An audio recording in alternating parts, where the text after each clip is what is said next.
Welcome to iPen Podcast, Interviews and Conversations. Here we bring entrepreneurs and their business to their audience and communities as well as ours. We welcome and connect with them to share who they are and what they do. Authors, entrepreneurs, we extend the invitation to promote your business here on our podcast and in iPen Magazine. Your article, your story, your promotions, how you can connect with others, a new audience, a quarterly magazine presented online for all to view and subscribe to. For articles, ads, and subscriptions, please contact ipendesigns@gmail.com. For your viewing, you can see past articles, past interviews on www.nanetteMbuchanan.com. Welcome to the show.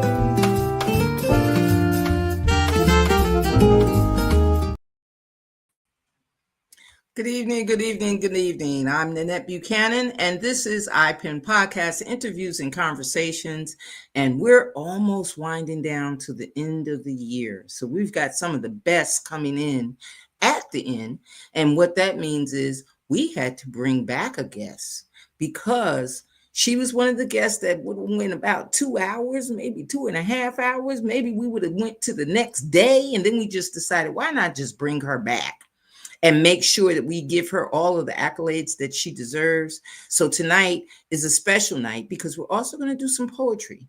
I have a couple of pieces. She has a couple of pieces. We're going to do a poetry in the round and all of that other stuff to make it sound good because we're getting ready for the festive time of the year. So we want you guys to go into it with good feelings, good inspiration, and I'm sure our guest will bring it. And I'm just going to dot I's and cross T's because it's, it's her thing. This is what she do. But before I do that, let me bring to the stage my partner in crime, Felice Reeves. I'm going to bring her on and let her say, good evening to you guys as we normally do. So Felice, how are you, dear? You're supposed to say Feliz Navidad, ma'am, because it is my season. Oh, I missed it. I'm so sorry. Sorry. I missed it. How are you? Oh, tis the season for allergies and sore throats. So please forgive me. I'm glad that we're doing this format tonight so I can sit back, shut up, and enjoy. Exactly. This is going to be a great format because we're gonna let our guests do most of the talking. We're going to ask her a few questions about the latter segment that we did not go over in her last segment because she's an array of talent. So we want to make sure that we got everything in, and what the part that we didn't get in was poetry. So we're going to talk poetry tonight. For all of those that enjoy a good poem, the good snap ups and all of that good stuff. We want to make sure that we give you just a touch. And you'll probably see Charlene more often too, because as I bring in other poets and bring in other special occasions, I like doing it in a special way. And I think that poetry sometimes outlines those special things. So we want to bring her in and let her do her thing and get together and bounce back off of each other. So without further ado, I'm going to invite Miss Charlene Green to the stage. Welcome. Hey. Hello How again. are you, my dear? How are you? Well, thank you. How are you guys? Doing great. What about yourself? Feeling good. Doing good. So I'm going to start as we usually start, and you already know the routine. Introduce yourself to our audience, please. I am Charlene E. Green. I am an articulation artist, and what that means is I work with words across an array of genres, and I'm able to help more people because of the many ways that I do what I do. And one of those things is poetry. And one of them is poetry. Now, for those of you that don't know, if you did not see the episode where we did have Miss Green on, she is an accomplished author. She is a writer. She is a. There's so many she is A's, but she's good at it. Yeah, and that's what the great thing about it is, that she's had longevity in the business. So she's able to help people get themselves where they need to be.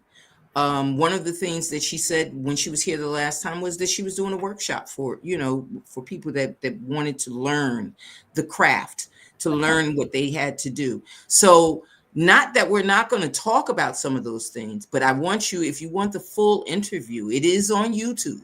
You can go to YouTube, you can watch it there. You can go to my website, you can watch it there. You'll be able to see all of the things that she does do, because we did talk about it, and we're not going to go back into a full segment of that, because then we would miss a full segment of this.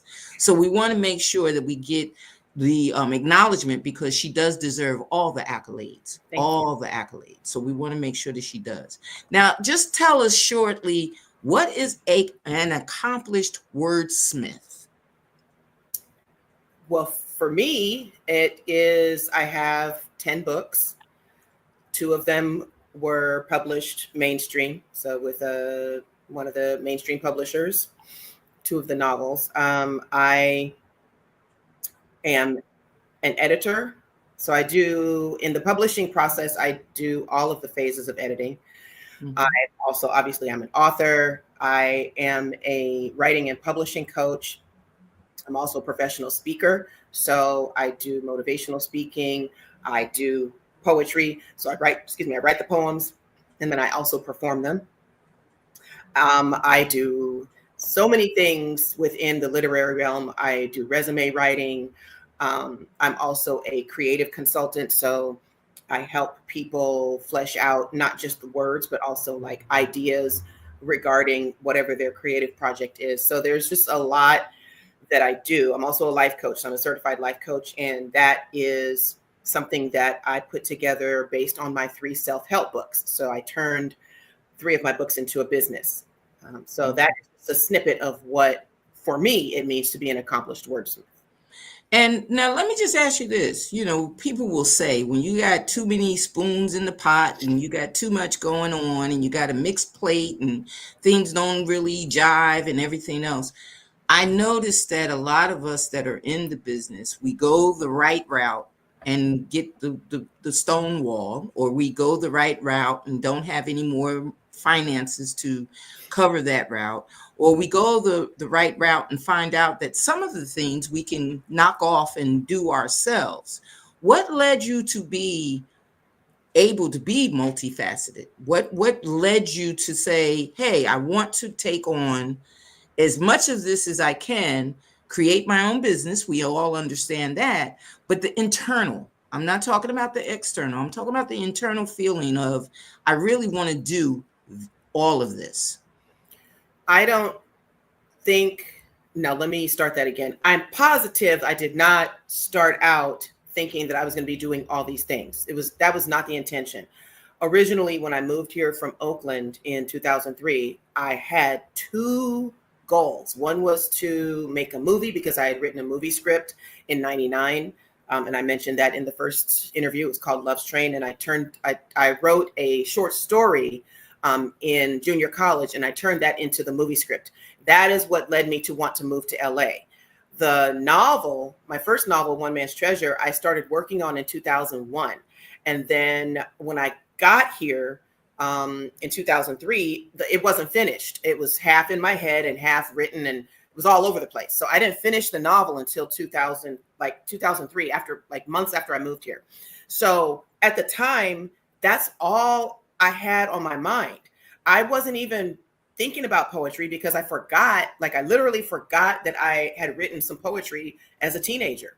I stumbled across a few poems in 2004, looking for some other stuff, not thinking about that. And I was like, oh, look, oh, wait a second. Oh yeah. Hey, I might write some poetry too. So it was like that. So the stuff I'm doing now, outside of the fact that I did come here to do the novel, I have not made the movie yet, but it's not off the plate. But those 2 things, that was the goal. Those were the 2 goals. And none of this other stuff that I'm doing now, the coaching, the having 10 books, this stuff wasn't on the list. So there is no, well, my plan was to do this, and this first, and then I was going to go do that. None of that. It really came organically. Like, I would be doing something, and then I'd be like, you know what? I'm about to do this. And because I am excellent with words, it all flowed naturally. So nothing that I'm doing was like a detour from anything else. Everything that I'm doing now sort of fell right in line. It was like spirit talks and you listen and you make the moves. That's really what it was. So 95% of what I'm doing today was not planned. And not only that, I'm sure you would agree. I usually tell people that say, well, I'm struggling with this and I'm struggling with that. Back up. Because when you're struggling, you're not bringing out the inner you. You know, when you're struggling, you're looking in the dictionary for phrases, or you're pulling it up, you know, what did this person use or what did that person use? You do, as you stated, and I'm so glad you said it, and I'll say it again, the spirit. It has to be from within. You have to have that writing from within. Those make the better, not only the better poetry, but it makes the better words flow. When you're writing a story, when you're doing anything, wait until your spirit is settled. Because when you're unsettled, you're not getting the best of you. You're getting the best of what you find, you know, at the moment. Your letter, anything that you, even at work, if you're doing things for a job, you find it drudgery when it's not a feeling that, you know, it's touching the spirit. And so even if your spirit is the paycheck, you know, if you don't feel like you want to do, you know, certain things, you got to have it within you to really accomplish what you accomplish.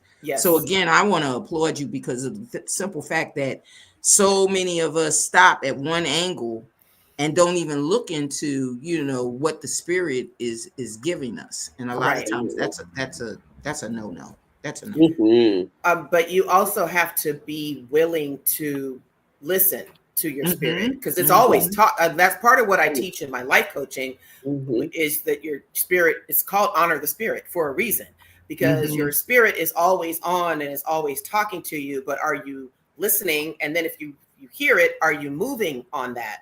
Exactly. That's the key. So, I mean, I had all of these skills and I did not really realize it until I started putting my hands in stuff. So as far as the hands and too many, you know, hands in the cookie jar or whatever, like, yes, that is a thing for some people, but everything I do is like directly related to my work with words. Yeah, it's an ingredient. It's an ingredient to who you are. It's automatically, this is going to make the best tasting whatever if I put the right ingredients in it. And if I skip an ingredient, I'll know when I go to test it. You know, if the ingredient is missing, so you have to, in some way, all of us have to have a certain amount of hands in it. And it's just like the taste test. You know, you cook the meal and then you go to somebody and say, here, just taste this. You know, just see what it is. So that's what we do when we take it to the editor, when we take it to, you know, the beta readers, when we take it to these different people, we're asking them to take a bit of a taste of the mixture that we've made, that we hope is cooked into a nice pot or a nice meal, you know, and then they can say, well, you know, I read a little bit about that here. Well, we do take a little bit of cinnamon from grandma's recipe. You know, we do take a little bit of this from someone that developed a cover before, or, you know, or used a certain font to express the heading or whatever. But the thing about it is the ingredient, that deep down ingredient where you know that that's so-and-so's pie and that's this one's, you know, potato salad. And I'm talking food like this because I'm a foodie anyway, so I'm right there with you. I'm always thinking about food. Like I'm thinking about food right now, even though you're talking about food. I've been thinking about food. Like, but I'm thinking, you know, in the festive season when you know, a lot of us do a lot of our writing when we're in the holiday mode. You know, we do a lot of that conscious writing too, because we're thinking about the new year coming up and we're looking at the awareness factor. You know, we're doing all of that kind of stuff as we go along. But what we got to realize is the spirit has to be in it. You know, we have to have that spirit in it. So I appreciate it's going to be a struggle if your spirit is not in it. It's like you're forcing something to happen. And that's how I knew that what the things I was doing, the things that were falling in line were supposed to be there, because it wasn't a struggle like that. It was all very, very natural. And not to say that when you pursue things, there isn't going to be some, challenge, but right. Because I'm not saying I haven't had challenges, but I'm saying, like, when something came to me and I put it in the pot, I wasn't like, oh, wait, I shouldn't have done that. Yeah. I should not have done that. I've never said that about anything that I started doing in my business. Well, and then when you're following, your spirit, God says, go be fruitful and multiply. So that's what you do, regardless of whether you are writing a series of books or writing different genres of things. It's being fruitful and multiplying, and your gifts, and your spirit leads you in that area. So yes, yeah, accomplished wordsmith. So now tell us what the difference between a poem and we'll start out with a poem, just a simple poem, Red Riding Hood, or simplicity. What's the difference between penning a poem and penning a chapter in a book or chapter? Oh, completely different. First of all, poetry is a completely different structure, like physical structure, than a chapter in a book. So it doesn't even sound the same, because poetry itself is about less is more. So one of the things I've learned in my poetry journey, because I do walk in a bunch of different genres, and fiction is like my trade. So of course, if that's the whole full storytelling, where you have all the details and all the little things. But in poetry, you have to learn how to tell the story. Let me say this: for the most effective poetry, you tell the story with as few words as possible. So it's always less is more. Now, I used to write poetry with a lot of words, because I came from that type of writing. But I learned over the years how to do what I do with poetry with less words. So it's totally different structure. And that is why sometimes it's hard for people to cross different genres of writing, because they are all different in their setup. So like screenplays, we talked about this before. You can't go past a certain page number. Like it's like today it might be 85 to 90 pages. I think it was more back then. It's like 120 pages, but I think it's less than that now. Yes, So and it depends on what they're looking for. Their assignment is, because like you said, if it's a series, you could be talking about something where they're looking only for snippets, because they have to do the commercials, they have to have all of that. So it depends on how many pages is it going to take for us to get this 30 minutes out. A spec script. Right. If you got your spec script, that's where the page limits come with the time. TV, having the time. Exactly. Yeah, it's depending on where it's going to air, how it's going to air. Now you mentioned the format of long poetry versus the short poetry, and me going to a school where we had to learn all of that stuff. I at that time did not know I had to learn it. It was like, okay, you're going to learn this today, and I'm like, why are we reading this? What I hated it. I hated poetry in high school. Oh my gosh, the sonnets and the Shakespearean ideas, and now I look for it. I'm like, oh wow. Right. It's really intriguing to me now, but when I was doing it, I was like, this doesn't even rhyme. and then you learn that poetry is not about rhyming all the time. Why are we writing like this? But the thing about it is, now we're talking about the performances, because now they're saying, oh, well, you have the performing poet. Well, I can remember Shakespearean literature where they did poetry in a round. Yeah. Right. And that was performing poetry. They did that. They didn't do the slam. They didn't do all of the other things, but they did do performing poetry. Poetry was an art. As a matter of fact, it was some of the things that started on the stage before they actually did plays. You know, Right. they did poems and everything. So when you're doing what you do, because I don't do it, I will not, cannot, and don't try to do it. Mm. And people will find out when we do our little thing later on, they'll find out that I have a tendency to, and I said this to Felice earlier, I started writing poetry, I think in 19, and when I was when I was writing it then, the problem for me was that if I write it today, maybe 2 years from now, when you ask me, hey, I want you to recite that poem, even if I looked it over, I couldn't tell you verbatim, word for word, what it was. And not only that, I rather read it because I didn't want to change the idea Right. of the time when I wrote it. You know what I mean? Do you find that to be the same with you? That some of the poems you might have written 10 years ago, 15 years ago, you go back and you look at them and you remember it to be a great way to express the idea. But now today, your idea and your understanding of the idea has changed a bit. No. Okay. Because if I wrote a poem, whatever I was writing about that day or whatever, I said what I said. Mm-hmm. So I've never gone back to a poem and been like, oh, I should have written this as a short story. Okay, so let me preface that. I do have poems that are short story, but in poem form. So like I have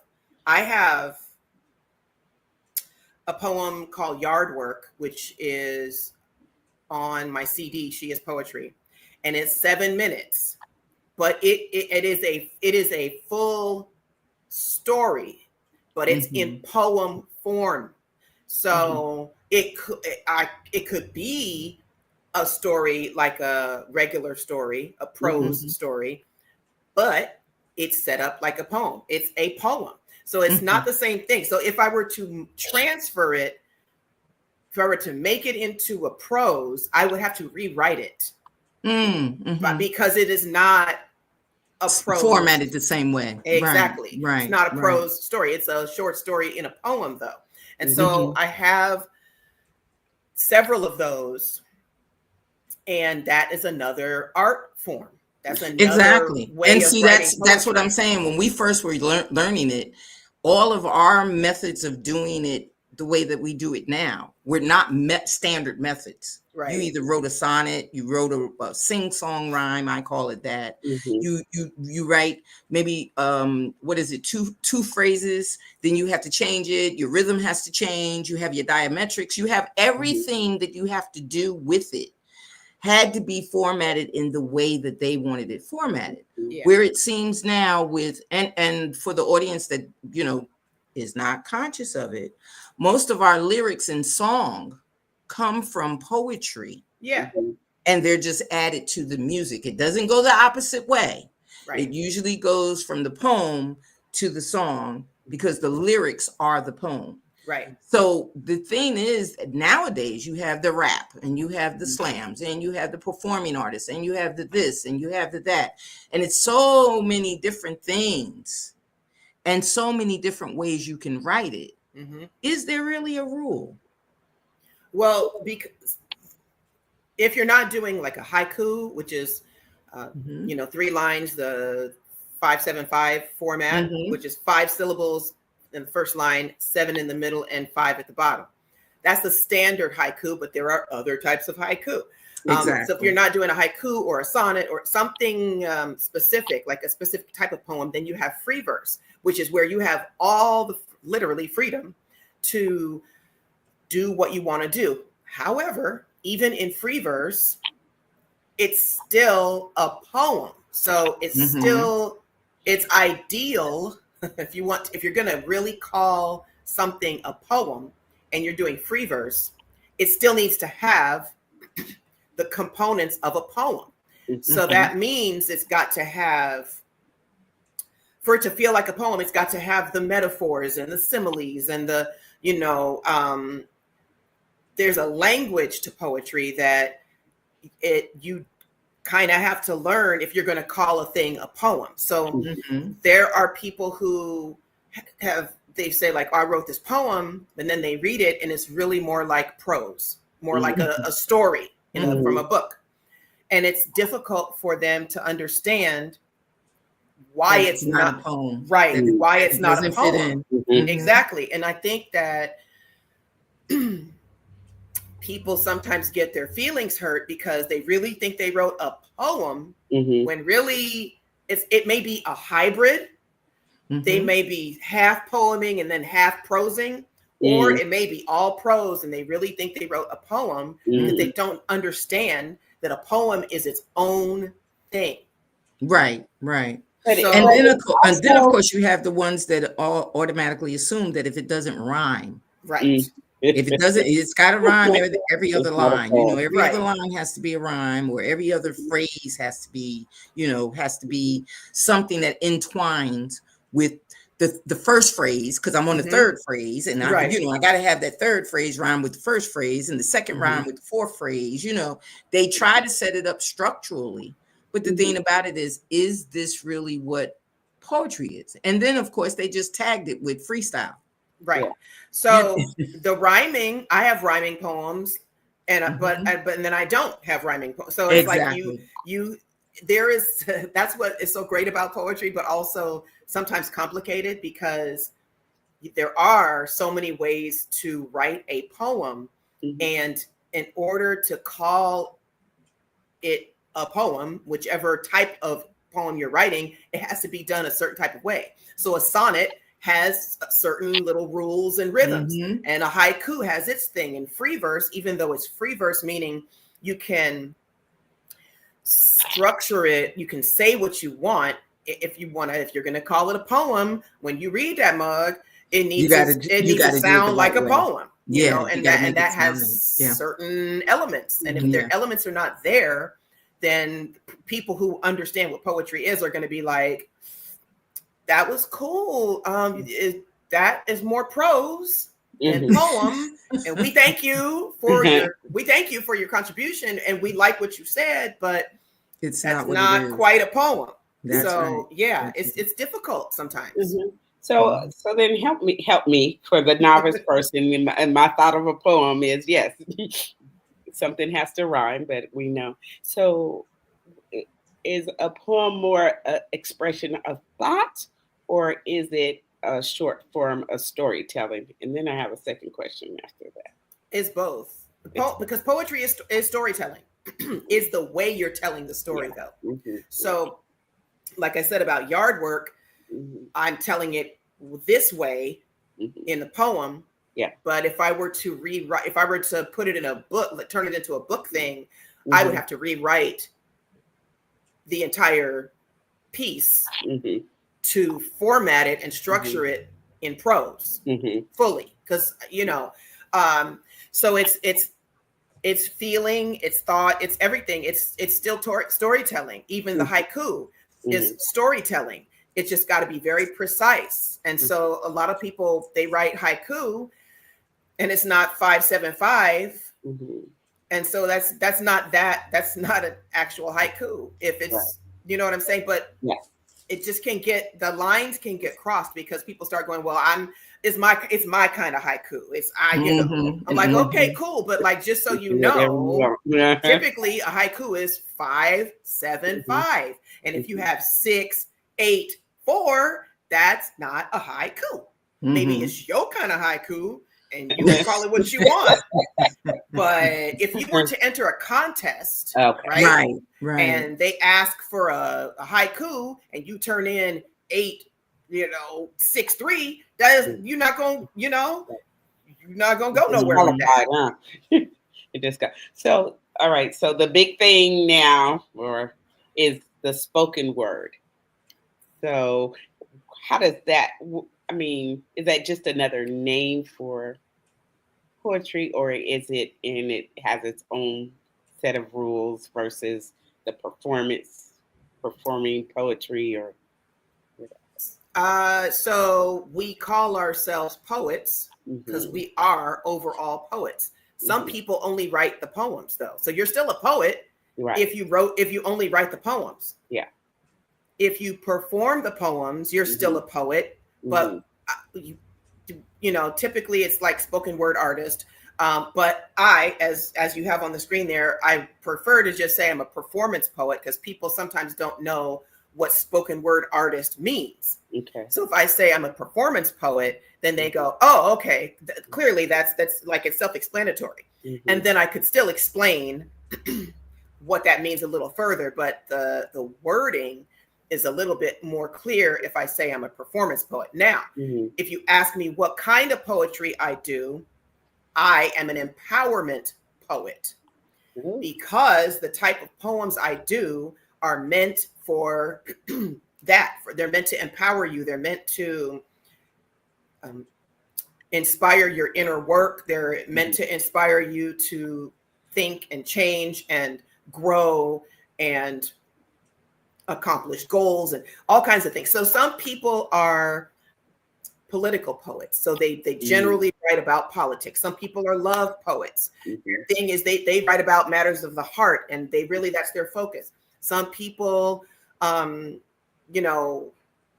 talk about trauma. So like their poetry is strictly focused on overcoming trauma. So there are different types of poets, labels you can put on your poetry, but overall, we're all poets. If you write poems, you're a poet.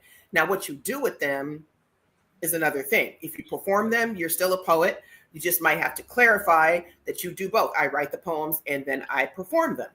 And then there is like Nanette and I talked about the reading of the poems because she says she not gonna be doing no poems off the dome, right?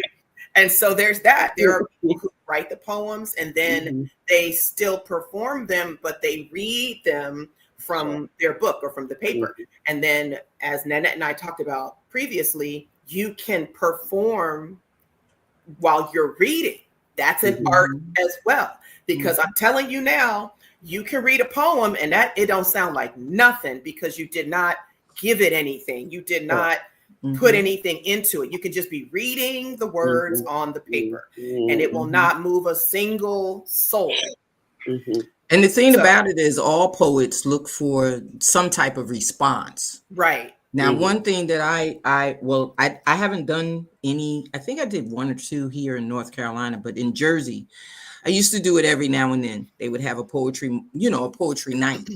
And you go in the same way they do karaoke and open mic and all of that. You could go and, read your poems.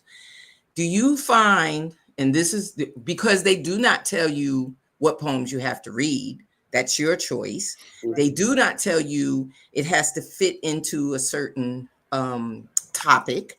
They do not tell you all of that. They do tell you how long you have to do a poem. They do say, well, your poem should be under this or under that, or your time on stage is this amount of time. So you do have that. Have you ever, and I'm saying this because I've done it, crazy me. Have you ever sat and read the audience and found out that the poems that you intended on reading don't fit the ambiance of the room, or that the people that you are there with, if you are there with other poets or other readers or other people, they've already gone and the room has now changed entirely from what you were going to bring up to a whole nother area. Yes. And you going through your stuff going, wait a minute. Yes. Because, all the time. And that's one of the problems. Well, not really problems, because we all know what poems we have. But as me bringing in my booklet or bringing in my volume or bringing in what I got to bring in because I'm reading it. Right. The minute the room changes, I've got to go change what poems I was going to read because you want to keep the audience engrossed. Right. Could you? So there's no bringing them back to whatever you was going. You might not bring them back. You might not bring them back. Wow, that's something I never even. Right. You might not bring them back. It's very real. So the first part of what you asked was, have I ever, they don't tell you what to do and say and stuff, and then you go there and you decide to do something else on your own. Sometimes I may show up having an idea or pretty sure about what I'm going to perform, right?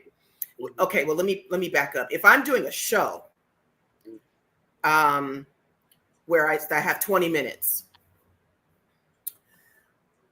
then that's different.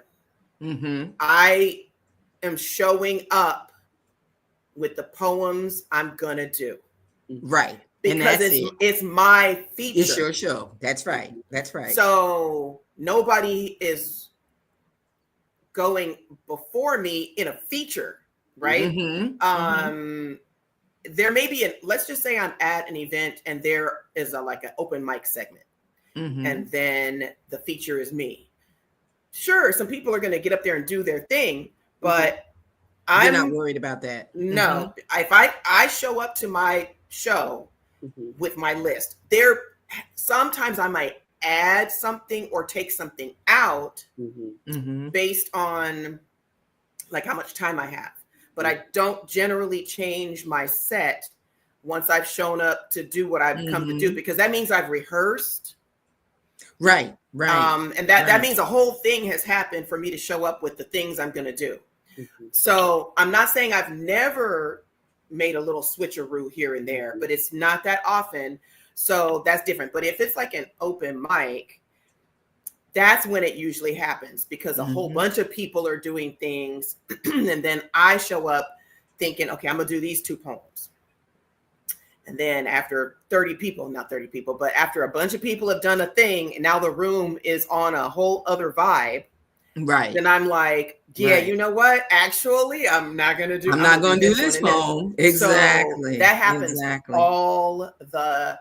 Yeah, that happened to me a couple of times, and I was like on the edge of my seat going, oh, I feel my stomach turning, because these people are going to be upset with me today because I didn't come here to talk about this. Now I got to go find a poem that fits what they're already talking about. But it worked out fine, because the thing was, it almost looked like their poems led up to what I was going to do. They made me go last. They told me, no, you got more poems. They're just doing their thing. They're not poets, that kind of thing. And I said the same thing that you just said. You're still a poet. You're still, regardless to what you put before it, you're still a poet, So it did change the room. And Felice, like you said, well, how does that happen? It's the same thing when you go to a party and the music is pumping and you're dancing, old school, new school, whatever it is, and the party's going really well, and the DJ messes around and puts on something that you're like, what? You're like, we was dancing. What you doing?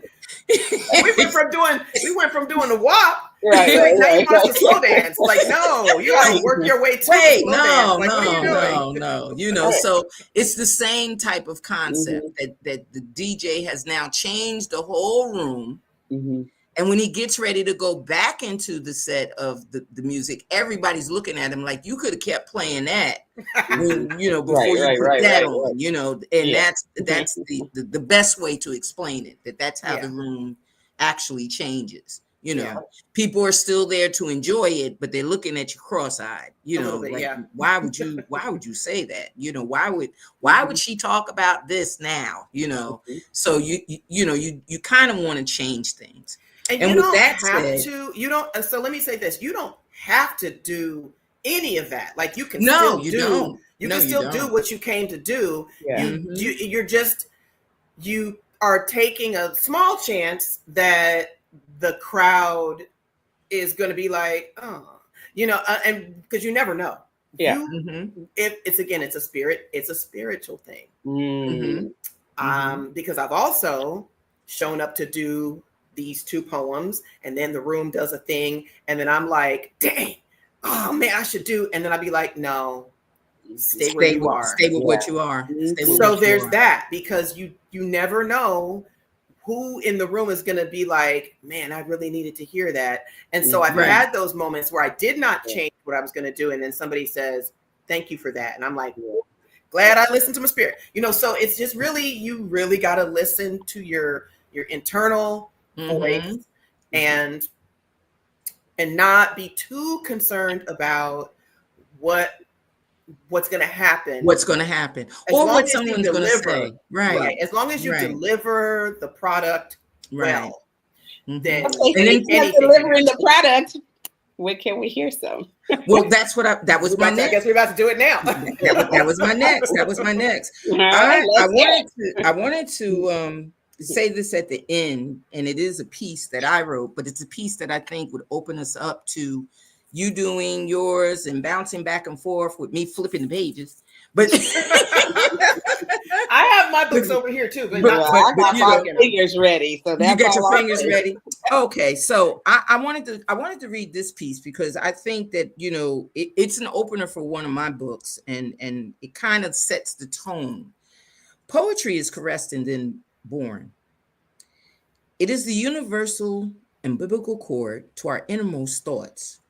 It is where our verbal consciousness allows us to explore with visual insight that which we dare not pick apart without an open mind. The poet, or he who births such an art, is aware of our weakness. The poet expresses our thoughts with a melodic verbal blend and finds pleasure in arousing the readers and those who may listen. Poetry is the usage of words that ignite our experiences, emotions, and dreams without our stumbling spoken words. The poet combines our senses, expressions, and gestures without our evasive shadows or camouflages. Poetry is a definitive state of mind.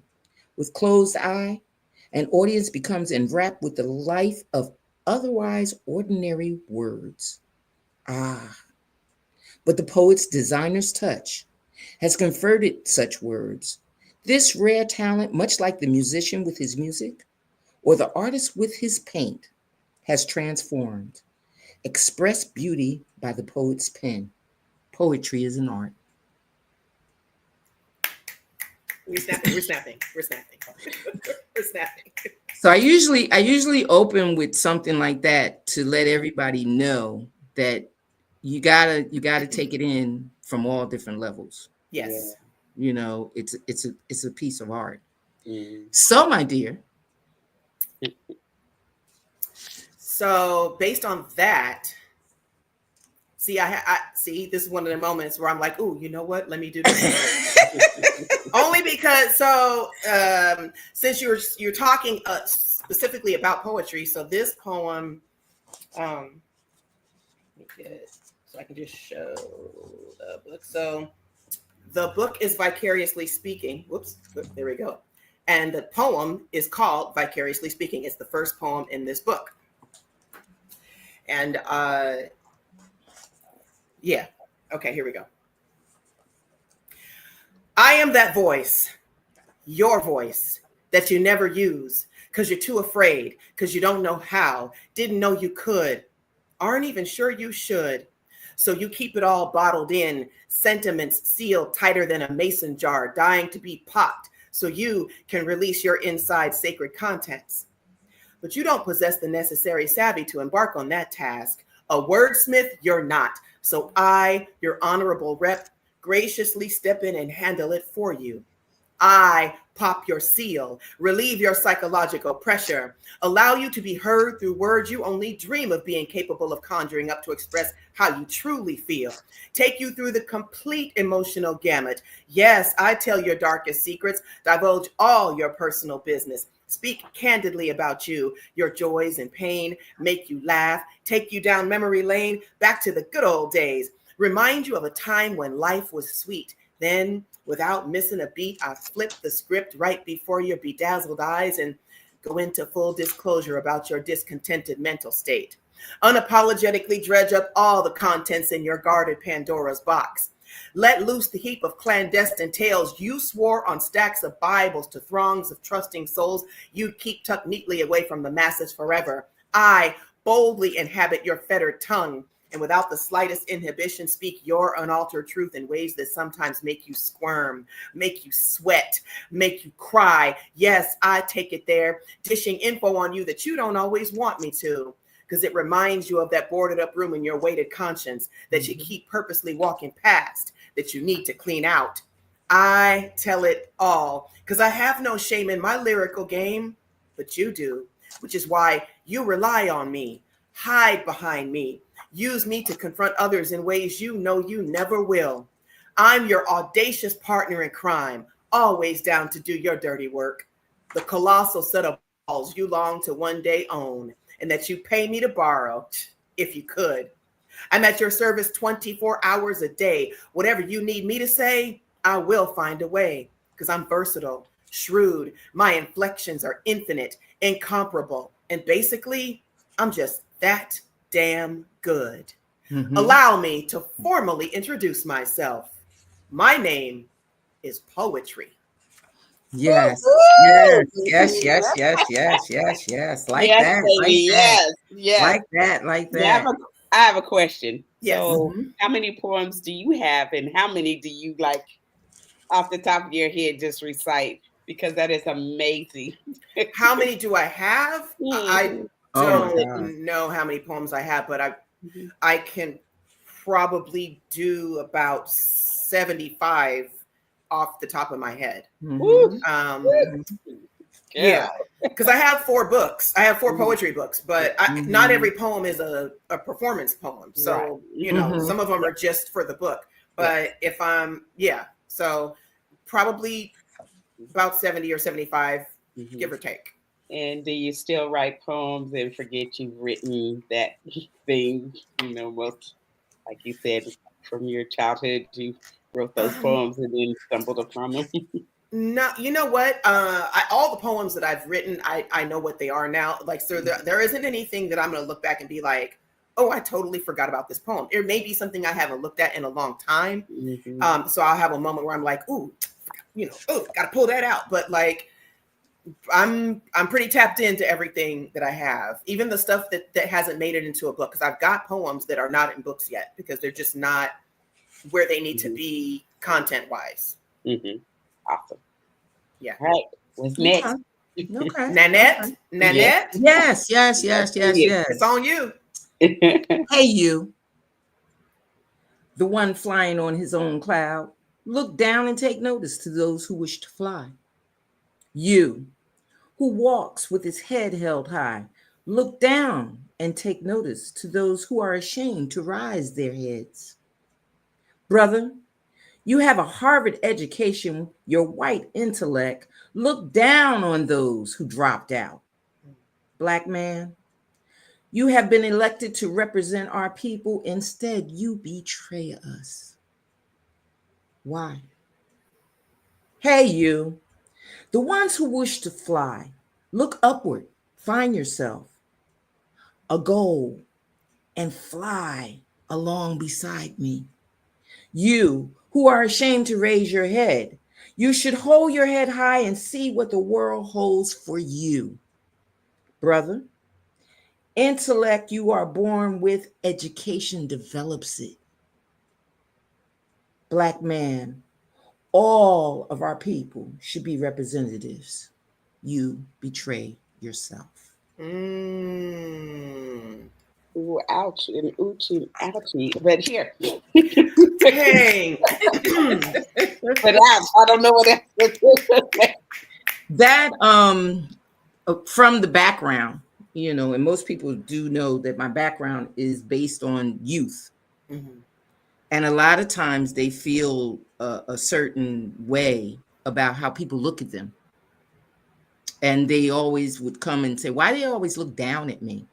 And at first I would say, well, you're little people, you know, you know, most of the people that you're talking about are teachers and adults and everything else. And you're just not on their level at the time. But what are you talking about? And they were talking about actually struggling and trying to be looked at. Just look at me. Just look at what I'm doing. And look, why do we have to go sit in that room with the police officer or the firefighter or the person that has a career when they look down at me? Mm. They don't pay attention to what I'm doing or where I'm coming from. And why is that? And I had to turn around and just tell them, are you looking up? Are you looking up? Are you holding your head up? Because a lot of them in the classrooms and everywhere else would be looking down. They would not be paying attention and looking down. So that's where that poem actually came from. I love that. My children's that I dealt with for so many years. And then, of course, the gentlemen inside the institutions. And you know, you have to talk to them a certain way as well, because whatever age they come in at is the age that you're dealing with until they're released. Right. So you have to, you know, you have to talk to them the same way. And most of my talk would be encouragement. It would not be, well, what are you doing and why are you doing that? Because obviously they feel that they got a reason for it.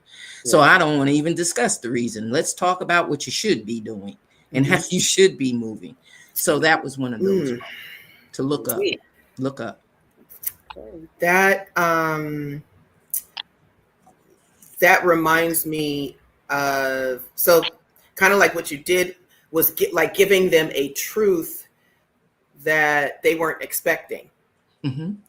Which brings me to okay. So this poem is called The B-Side, and it was one of those moments where let's just say I chose to spare someone some words that they probably didn't want me to say. And it when I did it, I was like, you know what? Nobody ever talks about this part of the communication where like you don't say stuff. So this is called The B-Side. It's more than, are you okay? Do you need anything? I'm here if you need to talk. Sometimes compassion's face looks distorted, like it's on backwards. Sometimes it's dressed like a rebel, looks a bit roughneck, hard on the eyes, doesn't match up to its common dictionary definition. Compassion, deep awareness of the suffering of another coupled with the wish to relieve it. Compassion, kindness, care, mercy. Sometimes compassion is tight-lipped, uncomfortable silence, unreturned calls, and canceled plans. Doesn't behave the way we think it should. Acts cold-hearted. Throws you a dagger glare instead of an answer. Keeps its distance in the face of incompatibility. Walks out mid-argument, a volcano erupting in its throat. Doesn't return until the ashes have cooled.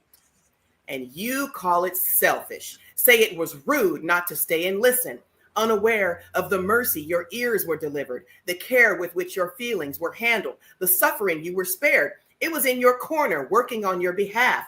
This kind of compassion is that horse pill you need to take but loathe swallowing. Does more good than harm. Saves your ego a bullfight trampling. Keeps your heart from becoming a wrecking ball. Demolishing your chest cavity. Collapsing your lungs. Bursting the pipes in your eyes. Sometimes everything compassion does that you hate protects you from everything you can't handle, don't want, didn't even know was coming your way. Combat your soul wouldn't survive. This compassion doesn't always come bearing the gift of sweet words wrapped in humble apologies. It comes bearing the bare minimum to make it through, make it right, keep it clean, keep it safe. It isn't always prepared for confrontation. It needs time and space to decide how to come correct, whether to come back at all. Compassion's alternate tune is unfamiliar. It plays the B-side, not the hit single we love, but the one we don't want to hear. The side that skips the beat of pretty, doesn't make us dance. The one we tune out, turn off. The unsung hero. Yeah. Yes.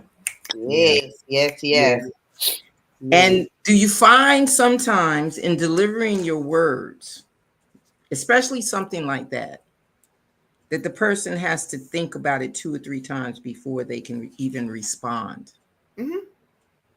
Yep. So a lot of times what will happen is I will do an empowerment poem And because people are not expecting the message, Mm-hmm. like that one, like that particular piece, I've had people be like, that was interesting. Not that they didn't like it, but because no one talks the stuff I talk about. A lot of times people aren't talking about that. Mm-hmm. So when I come with something like that, where I'm talking about a compassion in a different way, people are like, that is really interesting. Mm-hmm. So they are thinking about it, but that's the Mm-hmm. point, because I want people to be thinking about these things that we don't always think about, so that they can incorporate the idea or the lesson into their lives. There is nothing wrong with not saying anything, like where I said, walks out mid argument, a volcano Mm-hmm. erupting in its throat, doesn't return until the ashes have cooled, and you call it selfish. Mm-hmm. Say it was rude not to stay and listen. How many times does that happen a day? It's happening right now in somebody's house. Right. If the person walks out, they're mad, they don't want to say nothing messed up, so they just leave. Mm-hmm. And it's a fight when they come back, because the person is like, you walked out on me. We was talking and you left. I was trying to save you. I did not. You was about to get cussed out. Right. Mm-hmm. If I had said what was brewing within my throat, this would have this would have escalated very quickly. It was best for me to leave. You know what I'm saying? So like, it's this art of communication. It's this understanding that we do things like that for a reason. We don't say certain things for a reason. And it makes sense when you think about it in a way that, like, that's compassion. That is a form of compassion. Like the day that the person did what they did, and I almost lit into them, and I was like, let me not. Yeah, take it another way. Let me. Yeah, take it another way. Take it another way. Yeah. Because the thing about it that I love about just the pen, just being able to write and being able to express what I write to others that, may not understand it, or they may not write. They may not, they may have the words, or they may say, you just said just what I wanted to say. You may have, mentioned just what I thought should be mentioned. But a lot of times we forget what we have, we forget what we have within. So that's this poem. The search within. The search starts within. It's where one finds their true friend. The search, or what you seek, is mixed with self-motivation, internal emotions, self-devotion, and all that runs deep. The search to unite with our positive side is what we must empower and allow to become our daily guide. The search for who we are and are meant to be must begin within our souls. And when it's found, glow externally. Love it. Because a lot of times we don't know where to look for it. Like we were talking earlier, and we said, yeah, you got it's got to come from within. A lot of people don't even understand they have a within. Right. They're not understanding that the within is where you get it. That fortitude to keep pushing, that fortitude to go around, the thought of don't go to the left, go to the right. I was listening the other night to someone that posted on Facebook that they didn't understand, people saying, well, that internal voice told them to go to the therapist. And somebody wrote underneath saying, I don't have an internal voice. Like, yes, you do. You have one. You have not been listening to it. Not at all.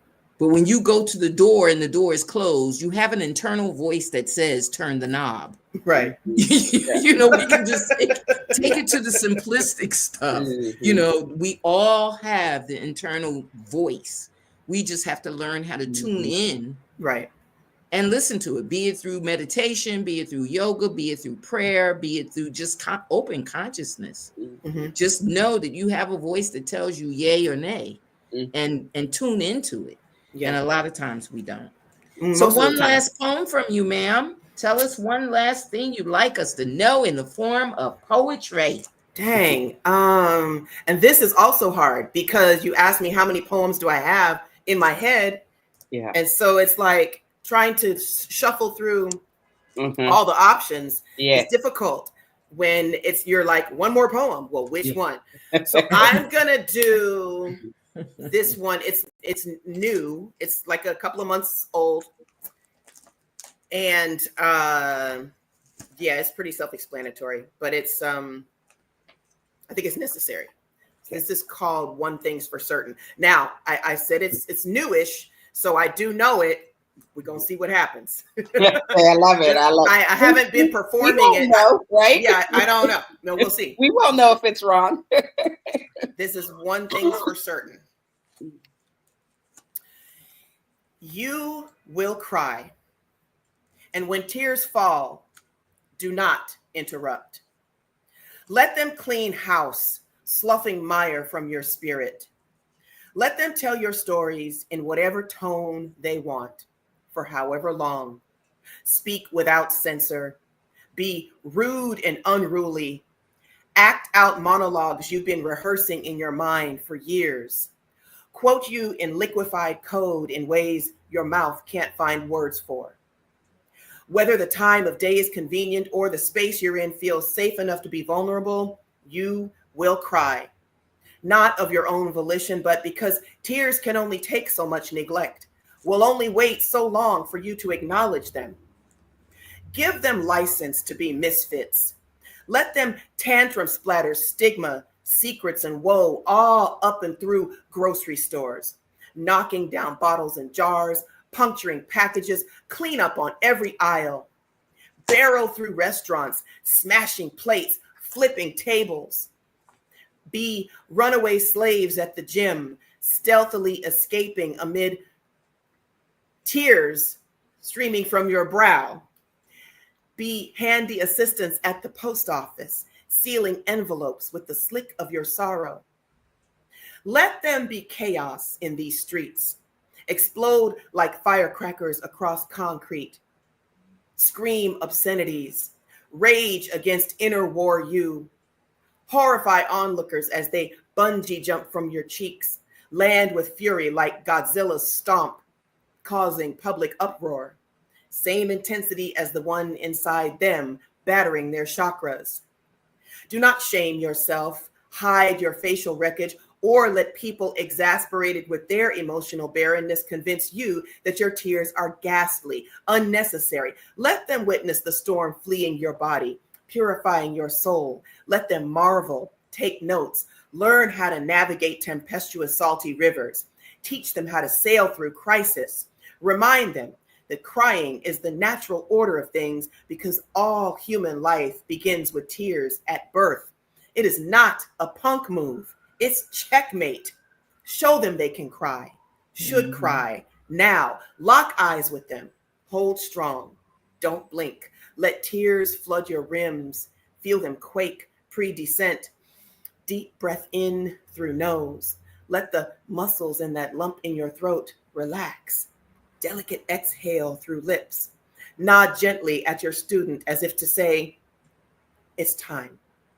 And like green light, signal them to wail louder than the hellion voices in their head, aggressively for optimal toxin release, proudly like they know they finally squared up with their gaslighting demons. Invite them to accompany you in overdue riddance of internal grotesque.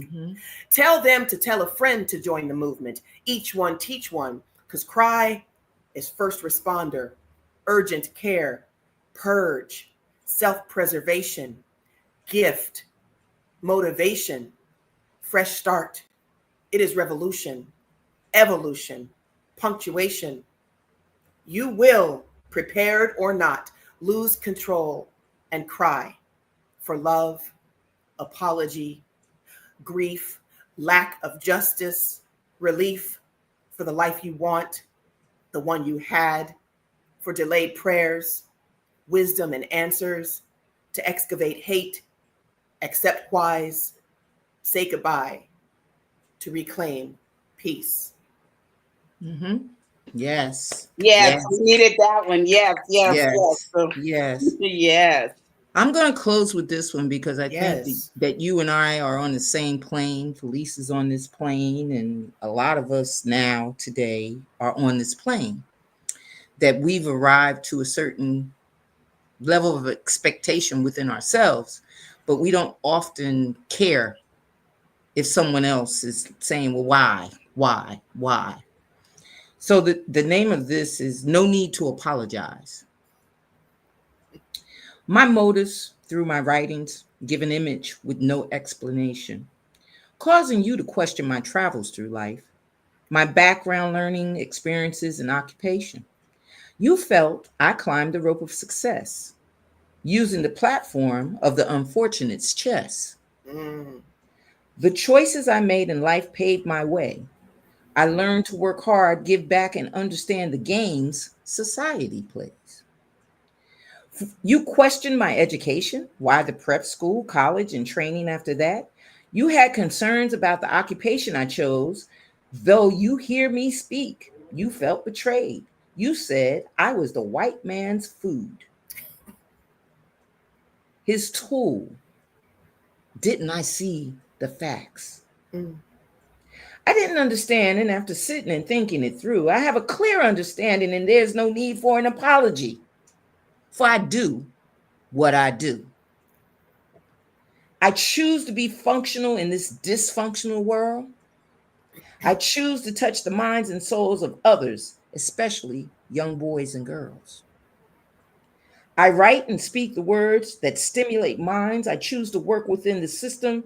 That's how I spend my time. There are those who become a part of our worldly disease. They look for shortcuts and other measures to fulfill their desires and greed. They choose to become a part of the problem, a statistic, and eventually removed from the hood. I refuse to apologize when I work with the families of the so called misunderstood. Mm. While you and others are on your short bids or state paid vacations, I choose to confront groups in the community about your situation. I speak to you, about you, and for you, at work and on the streets. And your concern is what is my motive? By speaking out, I contradict the rules. It is an apology you seek? There's no need to apologize, for ignorance continues to grow. Your choices put you where you are. Brother, you need to seek your soul. I made my choices in life to fulfill my needs. My brother, I love you. What you seek is an internal apology. Yes, ma'am. I'm Yes. laughing because you talking about that poem, talking about apologizing, and I have a poem called Sorry, which is exactly that. It's about not apologizing.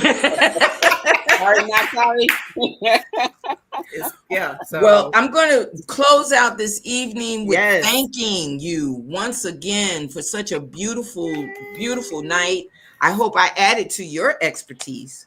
Absolutely. I This ho- time I- goes by so fast. I can't It believe. does. It really Like, does. how is it 4:40? What just happened? Yes. But we have a new year coming. Yes. And we have different spots of the new year where we know we're going to be calling you and saying, hey, we need you to come back on the show and give us an uplifting, give us an idea, give us what you give us, because it's all good. I want to thank the audience for joining in. I want to remind everybody that you can see a replay of this, or you can see this on my YouTube channel, and it will be on my website as well.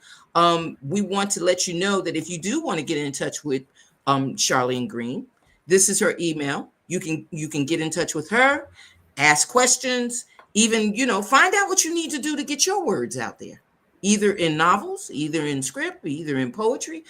Just a conversation, and you'll be able to know what route to take. But at least you have a guide.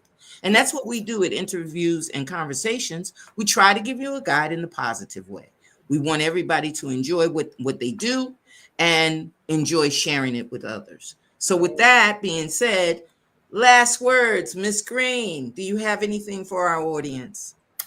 Just if you are, of course, and now I'm going to swing back into the book thing. If you are thinking of writing a book or you just started, go ahead and get in that, because you could have that thing done and published in 2025. I know a bunch of you out there are playing around with the idea and you're scared and you're confused, but I'm telling you, there is something so empowering about having your words in print, looking good, and having people enjoy that body of work. So I want to encourage everybody out there, whatever story you want to tell it. If you need help, we're here. No one is going to let you go through this process alone, but you've got to make sure that you're ready to commit, because once you're in, we want you to do it right and put out a beautiful product. Let's get it done in 2025. Yes, yes. And Felice, our entrepreneur uplifter. Oh, yes. Celebrated. Although, I must apologize. My allergies were not letting me be great tonight. That's okay. You were just know that I fairly enjoyed everything, and I always have a question about your self-care. So what fun things are you going to do through this holiday season, stressed or not stressed? I'm going to sleep more, because I have not been sleeping as much as I need to. I spent a month and a half putting together the online course ready for the World Publishing Prep. So I was up super late a bunch of those nights, and it was a lot of work. So I'm going to sleep a lot, and I'm going to eat. Of course, I'm going to eat. Very good. I love your plan. I'm going to do that. I'm going to always be eating.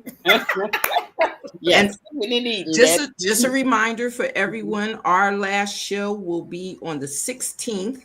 We're looking to do something special, maybe on the 23rd or the 30th. It hasn't been confirmed, but our last show for interviews and conversation will be on the 16th. We will join you the first Monday in January, because Felice wants to eat and sleep and everything. So we're going to give her those Mondays. No, let her sleep. Let her eat. Let her sleep. Let her sleep. Oh, but if we do, on camera, it won't be pretty. But if we do have a special, we will let you know. You will get that ahead of time so that you'll know. But after that, it'll be happy holidays to everyone. Yes. And we plan to see you, but we do have one more show. So we want you to tune in next week. And good night. Thank you. Thanks, everyone.